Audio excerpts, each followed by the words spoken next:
Assalamualaikum warahmatullahi wabarakatuh. Kanca Pelita, kita ketemu lagi di Pelita, perempuan melihat dan bertanya. Nah, bersama kita hari ini di momen Agustus, momen kemerdekaan, momen kita memperingati jasa pahlawan, mengenang dan mengisi pembangunan, berada narasumber hebat kita, Mbak Rini. Halo, Assalamualaikum Mbak Rini. Waalaikumsalam. Lihat kamera dong. Ya. Sehat Mbak Rini? Alhamdulillah sehat. Ya, Kanca Pelita, Mbak Rini ini adalah penggiat dan pejuang lingkungan, bergerak di Bank Sampah ya. Jaya Pintu 5. Namanya Bank Sampah Jaya Pintu 5. Nah, boleh dibagi kisahnya Mbak Rini. Sejak kapan itu mendirikan Bank Sampah Pintu 5? Bank Sampah Jaya Pintu 5. Bank Sampah Jaya Pintu 5. Sejak kapan mendirikan? Sejak tahun 2011 saya menyelamatkan sampah. Wih, Ultraman juga Mbak Rini nih ya. Iya. Dulu belum terkenal mungkin Ultraman. Iya. Kalau iya gimana? Awalnya sih di sana itu di lingkungan seperti TPA gitu, banyak plastik yang berterbangan gitu. Gimana ya caranya untuk menginisiatif ke warga gitu. Setelah itu pas hari Sabtu ada orang buang puntung rokok gitu. Ada orang buang puntung rokok, jadinya itu pas saya bisa bersosialisasi ke warga. Inilah akibat warga itu buang sampah sembarangan. Ada kebakaran, maksudnya orang buang puntung rokok bikin berbuat jadi kebakaran? Iya, jadi kebakaran gitu. Okay. Terus hari Senin yang saya bersosialisasi di waktu PKK itu, di PKK Arisan gitu. Terus ibu-ibu itu mau saya untuk mendirikan bank sampah gitu. Mendirikan bank sampah. Terus 2014 saya punya nasabah sebanyak 10 orang, masih tidak ada yang mau ikut untuk menyelamatkan sampah. Apa sih kok kayak pemulung gitu? Sebenarnya ini bukan pemulung Bu, tapi penyelamat sampah gitu saya. Terus ibu-ibu mulai sadar ada 45 bank sampah. Terus saya bikin buku tabungan ini, seperti di dalam ini ada buku tabungan, contohnya buku tabungannya. Terus ya sampai sekarang nasabahnya sudah 100 orang. Oke, Mbak Rini 2011 itu mulai mendirikan bank sampah. Nah ini biar Kanca Pelita tahu nih, Mbak Rini ini kan tinggalnya di Kelurahan Adirejo. Nah memang lokasinya dekat dengan tempat nyaris dekat dengan TPA. Oh, enggak jauh. Dekat sama Sungai Dam Pintu 5. Oh, dekat sama Sungai Dam Pintu 5. Nah, kemudian terpancing terpancing inovasinya atau terpancing kreativitasnya untuk kemudian mengumpulkan sampah-sampah. Apakah karena lingkungannya itu banyak sampah kemudian tidak terurus gitu? Iya, karena tidak ada yang memotivasi untuk yang penting ada jurang, itulah tempat sampah gitu. Tapi bagi saya itu bukan tempat sampah. Oh, gitu. Jadi memang waktu itu warga memang membuang sampah sekenanya ya, tidak di tempat sampah. Nah, ketika kemudian pertama kali tercetus akan mengumpulkan sampah yang bisa didaur ulang ini. Nah, itu keinginannya itu kan memang sudah lama ya kan. Kemudian ketika ada orang yang membuang puntung rokok, ada momen, ada kesempatan untuk menyampaikan ke warga. Nah, pertama kali ini menyampaikan ke warga atau ke masyarakat sekitar, tetangga-tetangganya itu gimana, Mbak Rini atau Bu Rini nih? Ya cibiran sih kayak gini. Buat apa sih untuk menyelamatkan sampah kayak gitu? Maksudnya ngumpulin gitu, orang-orang nggak mau dibilang menyelamatkan. Terus saya kasih motivasi. Motivasinya kayak apa tuh waktu itu? Ibu-ibu itu sebenarnya bukan jadi pemulung, tapi kita penyelamat sampah gitu. Kalau untuk menghabiskan mungkin tidak bisa Ibu, tapi gitu ya, setidaknya kita sadar dari diri kita sendiri gitu. Terus ya lembat laut ya cibiran ya ada. Kenapa tidak berhenti aja, mencari rongsokan aja gitu kan. Banyak ada orang yang mencibir kayak gitu. Kan sejak 2011 nih mulai 2011 ya Bu ya, mulai 2011. Mengumpulkan sampah, kemudian mensosialisasikan kepada masyarakat sekitarnya. Punya keinginan tentu sudah lama. Nah itu awalnya respon masyarakat gitu.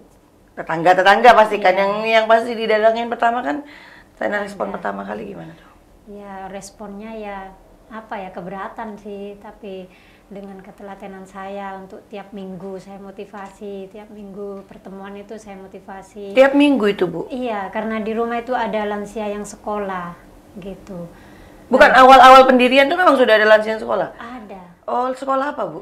Ya kayak gini, itu ibu-ibu lansia itu sekolah ya, entah baca tulis gitu. Oh, ibu ini juga guru di... Sebenarnya bukan guru, kayak gini, ada ibu-ibu itu ndak bisa tanda tangan, ndak bisa tahu, ndak bisa nulis namanya sendiri. Alhamdulillah sampai sekarang sudah banyak yang bisa baca, sudah banyak yang bisa tulis, sudah. Oh, Dari 22 orang. jadi Mbak Rini ini selain kemudian penggerak bank sampah, penggerak apa namanya daur ulang sampah plastik, juga merupakan penggerak pendidikan di lingkungannya, mengajari lansia-lansia yang tidak bisa baca tulis, nggak Sampai bisa. sekarang masih. Itu sejak tahun berapa itu malah? Ya tahun 2018. Jadi beda fokus nih kita. 2017 kan sudah di SK untuk bank sampahnya. Terus 2018 itu saya mendirikan ibu-ibu sekolah itu. Udah awalnya sekolahnya di rumahnya Bu RT, takutnya Bu RT-nya mau tidur, mau istirahat, jadi sebentar. Tapi alhamdulillah sekarang ibu-ibu dari jam 8 sampai jam 10, jadwalnya hari Minggu gitu. Oh. Nah, kembali lagi ke bank sampah tadi yang digagas Bu Rini dari 2011. Pertama kali yang dikasih pemahaman atau dikasih informasi atau diajak itu siapa, Bu? Iya, ibu-ibu ini, ibu-ibu yang sekolah ini. Kemudian? Jadi itu kan saya bisa membentuk labang sampah seperti itu. Gitu. Ibu-ibu yang sekolah itu pesertanya berapa? 10 orang? Ada 22 sekarang. Oh, 22 sekarang. Iya, Waktu itu 10 orang. 10. masih, Nah, iya. jadi yang mau ikut itu ya ibu-ibu Iya. pesertanya itu. Nah, Jadi itu yang motivasi gitu ke orang. Tetangga-tetangga yang lain. Ayo ini kan bisa sudah, bisa dapat uang. Di sana kan ada barter, ada tabung, ada sedekah gitu. Karena yang sedekah itu nanti untuk saya beli bukunya yang sekolah gitu tuh, karena ada dana memang gitu. Oh, jadi awalnya bank sampah ini memang didirikan untuk digunakan Ke ibu-ibu sosial lagi, juga iya, ya, Bu ya. iya. Nah, sampai kemudian awal pendirian itu berarti dari sampah yang dikumpulkan itu dijual kembali. Iya. Atau ada yang didaur ulang terus dijual kembali. Terus ibu-ibu kan minta beli tas gitu. Bu, saya udah punya tas untuk sekolah, pengen bawa tas. Jadi saya bikin tas dari kemasan kopi seperti ini. Oh, oke. Semuanya pakai seragam sudah dari tas kopi itu udah. Nah, awal kembali lagi ketika awal agar ini menjadi inspirasi ya buat Kanca Pelita. Awal pertama kali tadi di 2011 didirikan, yang pertama kali tertarik untuk membantu ibu-ibu itu adalah teman perempuan-perempuan binaannya atau yang menjadi asuhannya Mbak Rini ini yang sedang belajar baca tulis di rumahnya. Nah, ketika kemudian mengumpulkan sampah yang bisa didaur ulang itu, sampah itu dijual atau langsung didaur ulang oleh 10 orang ini? Didaur ulang. Langsung didaur ulang. Langsung didaur ulang kan waktu itu masih kayak Marimas, Tejus gitu. Waktu masih marak-maraknya itu kan dari 2011. Jadi buat tas itu tidak begitu cantik. Kalau sekarang udah dengan kemasan kopi, ibu-ibu sampai sekarang ya tetap. Nah, gitu. ibu-ibu itu ketika pertama kali itu memiliki keterampilan untuk membuat kreasi dari sampah itu bagaimana? Apakah memang punya kreasi sendiri? Enggak, ditelateni sama saya, Bu. Ini Bu dipotong. Nah, nanti sisanya ini jadikan ekobrik, ditaruh dalam botol, terus dijadikan kursi, itu hasil lansia sudah. Jadi Bu Rini yang memberikan pelatihan kepada Mereka. mereka bagaimana kemudian mendaur ulang Iya. sampah-sampah plastik itu. Iya. Nah, kemudian tetangga-tetangga sekitar nih. Dari awalnya berawal dari rumah sendiri, ada lansia yang jadi muridnya Bu Rini nih. Nah, kemudian bergerak. Nah, tetangga-tetangga sekitar responnya? Ya, responnya ya setelah melihat hasilnya itu. Kalau waktu pertama ya sulit, maksudnya ya sering bikin saya nangis gitu dah. Maksudnya kan kayak gini. Nah, waktu itu saya dikirim 2016 ya sama BPMP ini dikirim ke Jogja. Waktu itu saya gimana ya Bu, saya kok ditinggal, saya mau sekolah gitu, bang sampahnya gimana? Enggak ditinggal, saya cuma 11 hari gitu. 11 hari saya di Jogja, saya bawa uang 78.000 cuma gitu. Jadi di sana yang lain ke Malioboro kemana, ya saya belajar karena di sana BBLM gitu. Balai besar pelatihan itu semuanya gitu. Jadi saya belajar yang lihat orang ngebatik, lihat orang mendaur ulang. Oh gimana saya nanti kembangkan saya di rumah gitu. Saya ketika itu saya bisa teknik cara memotong kresek itu, terus kresek yang disetrika dikembangkan jadi bros. Terus bank sampah itu maju ya karena seperti itu, karena ada daur ulang gitu. Tidak semuanya itu dijual karena orang-orang itu ada sedekah gitu, sedekah sampah gitu. Itu 2019 baru ikut pelatihan. 2016. Oh 2016. Nah, awal pertama kali dibentuk langsung didaur ulang apa dijual ininya Bu? Dijual sampah mentahnya, bahasanya ketika mengumpulkan botol plastik itu dijual apa memang langsung didaur ulang sejak awal? Didaur ulang. Sejak awal memang sudah didaur ulang. Didaur ulang. Apa saja kreasi yang dihasilkan ketika awal tuh? Seperti piring ya. Oh, piring yang ini sekarang sedang kita paparkan. Ya, ini piring. Ini terus atas kayak gini. Ini sejak awal memang sudah dibuat. Sudah. Awal pertama ini memang kopi seperti ini dah. Kemasan kopi, kemasan top es gitu semuanya dah. Jadi ibu-ibu itu kemasan kopinya itu dari awal ibu-ibu tuh tidak bosan-bosan untuk menyelamatkan sampah seperti itu. Berarti Bu Rini ini selain mengajari lansia yang sedang belajar membaca, menulis, juga mengajari mereka mengkreasi, mendesain sampah itu agar didaur ulang menjadi barang-barang yang bisa bermanfaat. Gitu, Nah, itu dari 2011. Nah, sekarang kemudian sampai berkembang terus. Nah, ada kendala nggak dalam pengumpulan sampahnya atau? Ya, ada sih kendala, tapi ya kendalanya ya seperti ini kan ibu-ibu itu kan ada markenyot kayak gitu ya. Markenyot ada urup-urup gitu kan. Ya, itu kan memang markenyot, Bu. Nah, kayak gini. Bu, saya boleh ndak jual di luar? Karena apa, Bu? Saya ini butuh langsung untuk uang. Makanya saya inisiatif. Di sini loh ada barter, ada sedekah, juga ada tabung. Kalau di barter, Bu, saya tidak punya token listrik, Bu, saya tidak punya mie sedap, saya tidak punya gula. Ya itu di barter dengan itu sama saya. Gitu. Jadi ibu-ibu tetap semangat gitu. Jadi memang pasti ada Bu, kalau misalnya nih ibu-ibu utamanya selisih 500 saja kan pindah Bu, ya kan. Mungkin markenyot tadi kan dia menjanjikan harga yang mungkin lebih. Nah, pasti kan produsen sampahnya ke ibu ini berkurang. Tapi alhamdulillah ibu-ibu ini ibu-ibu dengan menabung sampah ini boleh lihat buku tabungannya. Ya nggak usah Bu. Karena ditabung menabung sampah kemudian seneng gitu. Iya. Nah, sekarang anggotanya Bank Sampah Jaya Pintu 5 ini berapa orang? 100. Itu terdiri dari masyarakat sekitar atau sudah berkembang? Masyarakat sekitar, terus dari Mimbaan juga tidak cuma di Ardirjo Pintu 5 sekarang. Nah, itu mekanisme gimana, Bu?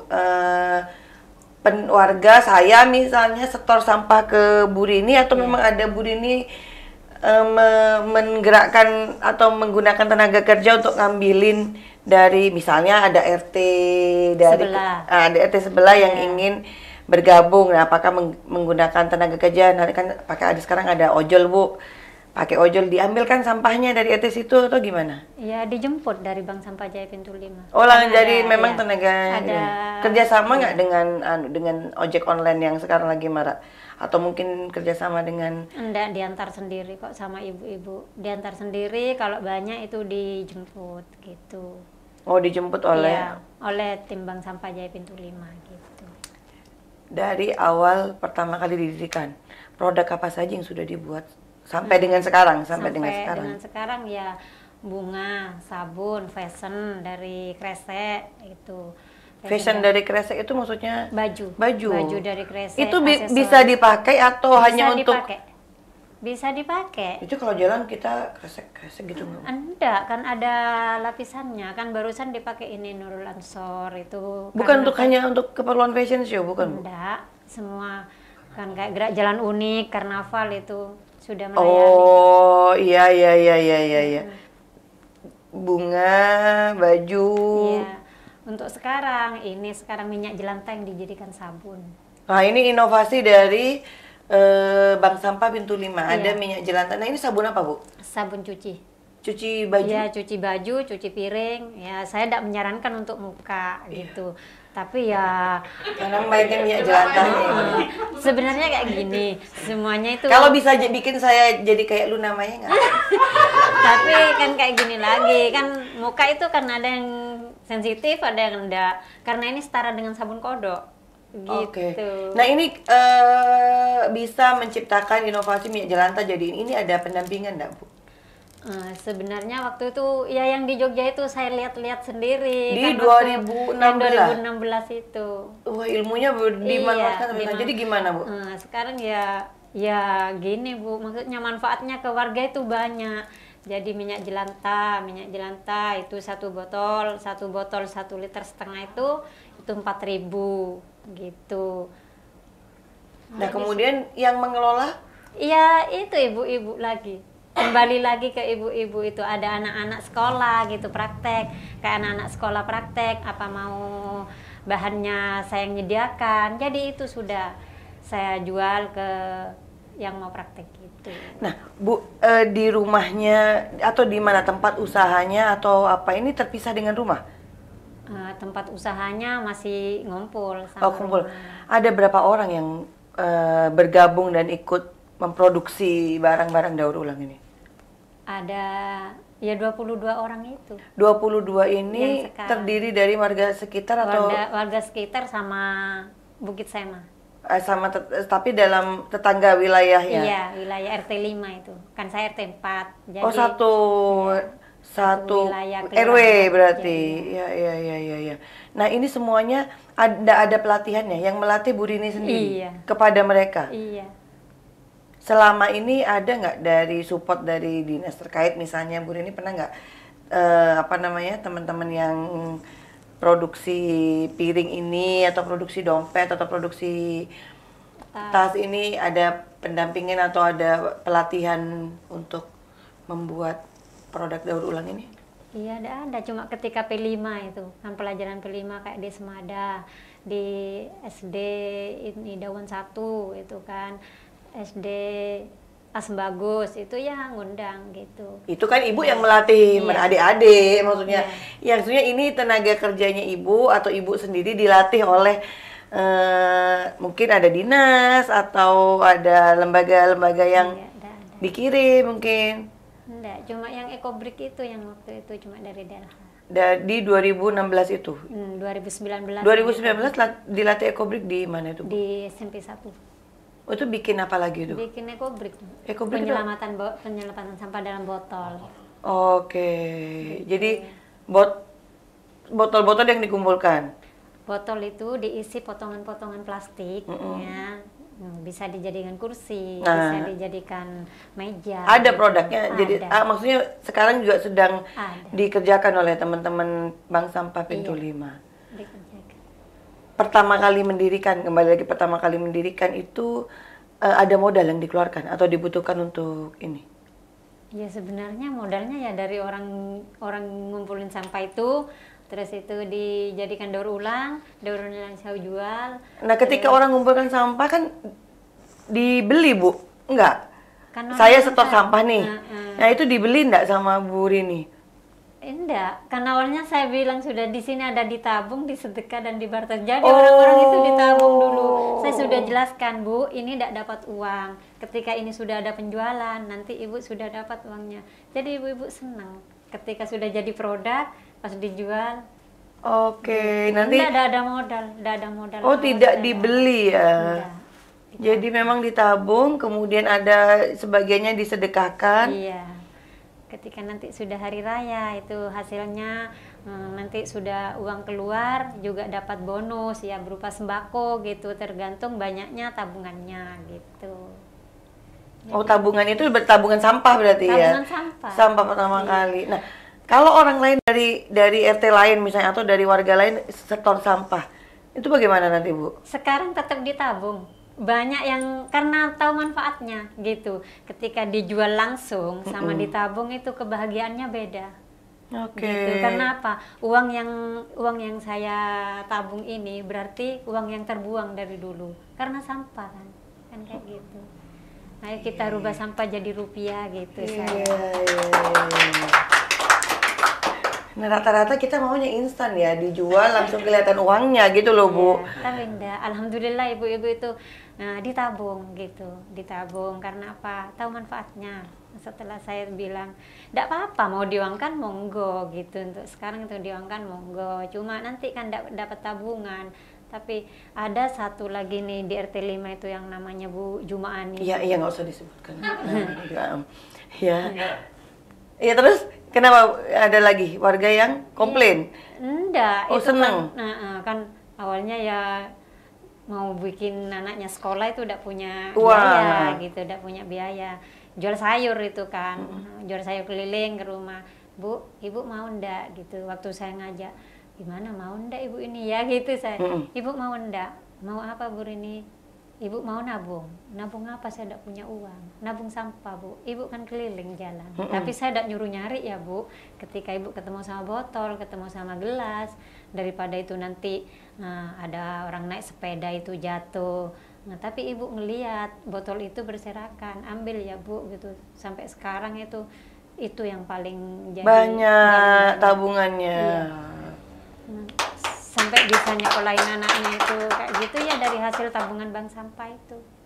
Oke, inspiratif sekali tuh. Nah, itu maksudnya biar menginspirasi Kanca Pelita. Sekali lagi, nggak ada hambatan. Iya. Selalu ada peluang Selalu di ada setiap peluang, semua iya. kesulitan. Bahkan sampah pun bisa jadi tabungan dan Iya.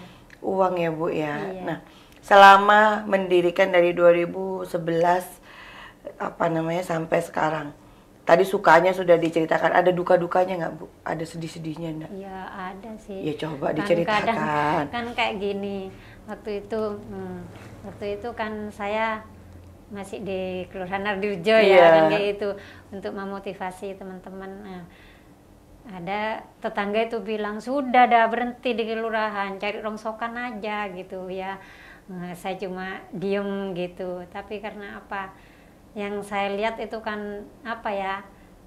Memotivasi warga, manfaatnya gitu. Kalau saya down berarti karena semangatnya mereka ada pada saya, semangatnya saya ada pada mereka gitu. Saya itu terus saya motivasi. Maksudnya saya jalani kayak gitu. Walaupun ya banyak dah cibiran kayak gitu, sosialisasi di pengajian kayak gitu. Ya ada yang pro dan ada yang kontra kan kayak gitu. Ya sudah buat apa nyenengin cari nama itu gitu. Maaf ya Bu, saya terus motivasi. Saya itu tidak cari nama karena saya dari kecil sudah dikasih nama. Nama saya ini. Itu saya. Lucu. Keren. Iya, saya juga nggak jadi nama. Iya, bener-bener. Iya. Sama kayak orang cari muka ya. Padahal kita sejalannya dikasih Tuhan muka. Iya. Bener.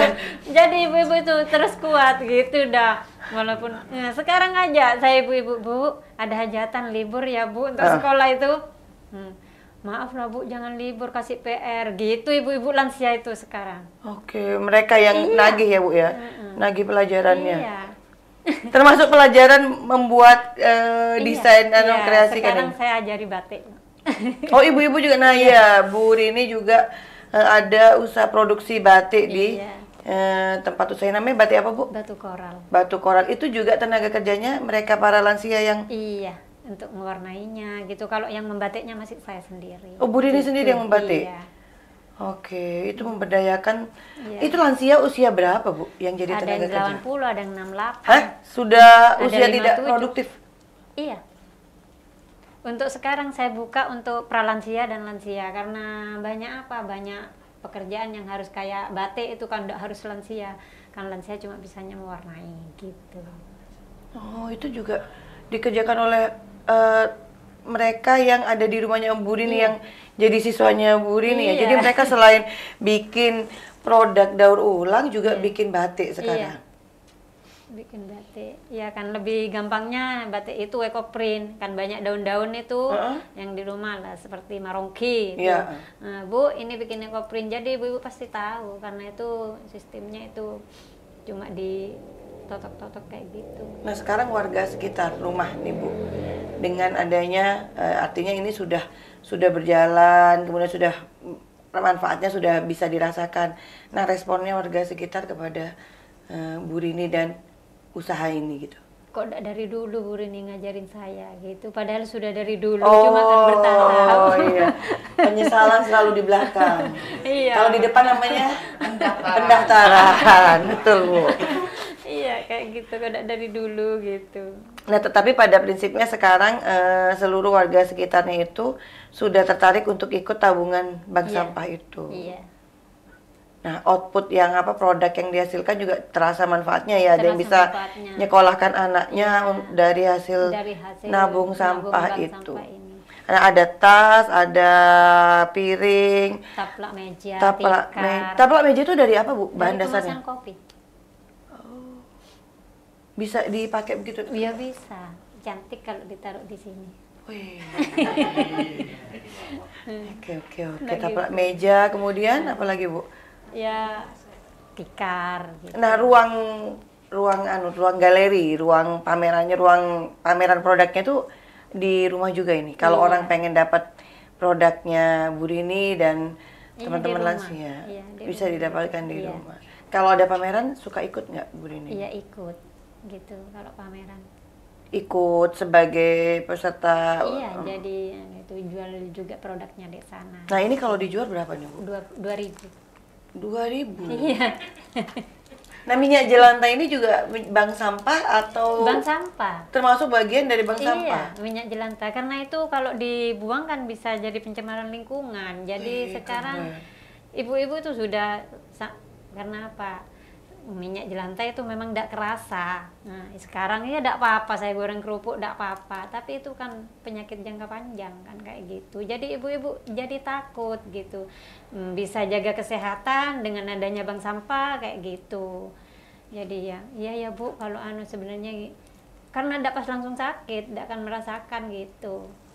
Iya, minyak jelantah itu kalau dibuang juga tidak terserap oleh tanah. Kalau dibuang ke sungai justru jadi tercemar juga sungai airnya. Jadi dia diolah kembali sehingga kemudian menjadi sabun cuci cuci piring, cuci serbet, cuci baju putih. Oke. Nah, ini kandungannya organik kimia Bu? Ada kimianya, ada kan pasti ada NaOH itu. Oh, NaOH-nya, oke. Nah, sekarang tentu tidak mudah ya Bu ya, proses dari berdiri sampai dengan berjalan sekarang. Tadi ada suka dukanya di Cibir pasti ya Bu ya sekarang, tapi kan sudah oke nih. Bu Rini sendiri ada pesan-pesan inspirasi nggak, motivasi kepada Kanca Pelita yang disampaikan? Karena tentu hal yang dilakukan Bu Rini ini sebenarnya bisa dilakukan oleh ibu-ibu yang lain yang ada di rumah atau yang punya care sama lingkungan, atau bahkan ibu bekerja yang memang juga bisa melakukan itu kan. Nah, ada nggak motivasi dari Bu Rini nih, boleh dibagi ke Kanca Pelita? Ya, buat ibu-ibu atau warga Situbondo pada umumnya, monggo selamatkan sampah, mulai dari diri kita sendiri, karena menabung sampah ini adalah uang yang terbuang, gitu. Yuk, jadikan ubah sampah jadi rupiah. Iya. Ubah sampah jadi rupiah, karena selain bikin sehat, bikin lingkungan bersih, kitanya juga senang ya Bu ya, cuan. Makasih banyak Bu Rini sudah menginspirasi. Mudah-mudahan kisahnya Bu Rini ini bisa menjadi contoh buat Kanca Pelita. Artinya ya itu tadi, selalu ada peluang di setiap tantangan. Konsisten Bu Rini kerja dari 2011 mendirikan sampai dengan sekarang 2025 masih berlangsung dengan tantangan yang tidak mudah, cemoohan tetangga kanan kiri yang tak henti-hentinya, tapi sekarang kemudian menjadi sanjungan dan pujian. Mudah-mudahan tidak membuat lupa bumi ya Bu ya. Terus berkarya, terus berkarya dan bersemangat untuk kelangsungan lingkungan kita. Kanca Pelita, kita ketemu lagi di tema mendatang. Jaga lingkungan, menjadi pahlawan tidak hanya di medan perang. Jadi pahlawan untuk diri kita sendiri, untuk keluarga. Bu Rini adalah contoh pahlawan untuk lingkungan kita. Ketemu lagi di Pelita mendatang. Assalamualaikum warahmatullahi wabarakatuh. Waalaikumsalam.